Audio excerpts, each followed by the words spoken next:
How would you characterise Welsh golf from your experiences?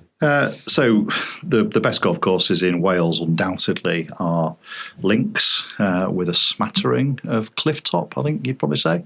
And I think the intriguing thing, there's obviously lots of parkland golf in Wales, as there is all over the world really. It's the most, parkland being the most common form of the game. The really cool, intriguing thing about Welsh golf, I think, would have to be its moorland courses. So obviously the land in Wales is extraordinary in that, we were talking this morning, weren't we, that most of the interior of North Wales is Snowdonia National Park. So it certainly creates some interesting geography and geology.